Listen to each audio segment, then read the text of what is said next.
Saudari-saudara yang terkasih di dalam Tuhan Yesus, marilah kita berdoa, doa yang diajarkan oleh Tuhan Yesus sendiri. Dalam nama Bapa dan Putra dan Roh Kudus. Amin. Bapa kami yang ada di sorga, dimuliakanlah namamu, datanglah kerajaanmu, dan jadilah kehendakmu di atas bumi seperti di dalam sorga. Berilah kami rezeki pada hari ini, dan ampunilah kesalahan kami, seperti kami pun mengampuni yang bersalah kepada kami. Dan janganlah masukkan kami ke dalam pencobaan, tetapi bebaskanlah kami dari yang jahat. Ya Roh Kudus, hadirlah saat ini untuk memimpin dan membimbing kami dalam membaca firman Tuhan Yesus dan merenungkannya, sehingga kami dapat mengerti maknanya dan dapat kami laksanakan dalam hidup kami sehari-hari di tengah masyarakat kami. Pembacaan Injil Matius pasal 3 ayat 1 sampai dengan ayat 12. Menjadi kudus. Pada waktu itu tampillah Yohanes Pembaptis di padang gurun Yudea dan memberitakan, "Bertobatlah, sebab kerajaan sorga sudah dekat." Sesungguhnya dialah yang dimaksudkan Nabi Yesaya ketika ia berkata, "Ada suara orang yang berseru-seru di padang gurun, persiapkanlah jalan untuk Tuhan, luruskanlah jalan baginya." Yohanes memakai jubah bulu unta dan ikat pinggang kulit, dan makanannya belalang dan madu hutan. Maka datanglah kepadanya penduduk dari Yerusalem, dari seluruh Yudea, dan dari seluruh daerah sekitar Yordan. Lalu sambil mengaku dosanya, mereka dibaptis oleh Yohanes di sungai Yordan. Tetapi waktu ia melihat banyak orang Farisi dan orang Saduki datang untuk dibaptis, berkatalah ia kepada mereka, "Hai kamu keturunan ular beludak, siapakah yang mengatakan kepadamu bahwa kamu dapat melarikan diri dari murka yang akan datang?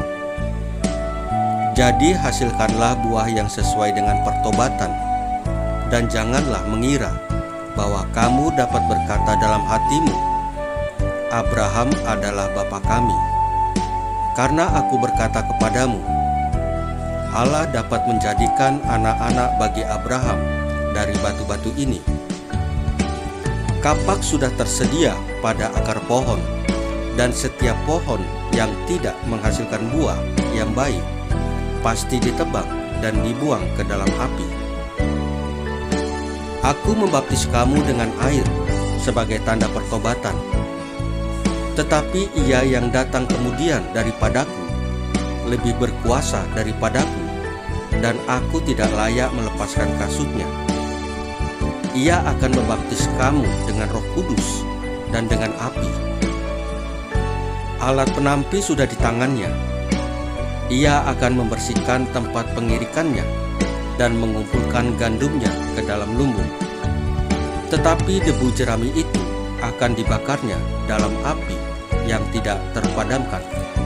Demikianlah sabda Tuhan. Terpujilah Kristus. Saudari-saudara yang terkasih di dalam Tuhan Yesus, harapan masa depan yang cerah merupakan suatu yang dirindukan semua orang. Nabi Yesaya dalam nubuat kenabiannya menegaskan, harapan itu pasti dan sedang terjadi.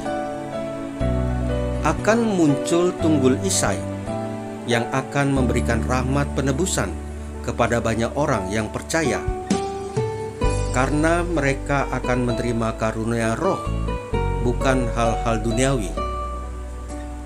Roh Tuhan akan ada pada mereka dengan segala karunia-Nya. Apa yang diserukan Yesaya juga dinyatakan oleh Yohanes Pembaptis. Ia yang aku wartakan akan membaptis kamu dengan Roh Kudus. Kita sudah menerima Kristus, juga Roh Kudus sudah dicurahkan atas kita. Namun, masa depan yang cerah tidak ditentukan oleh apa yang kita terima, tetapi oleh apa yang kita jalani. Kita akan dihakimi seturut kekayaan rahmat yang kita terima. Banyak yang kita terima, lebih banyak pula yang akan dituntut dari kita. Kekayaan terbesar, yaitu Roh Kudus dan penebusan Kristus, sudah kita terima.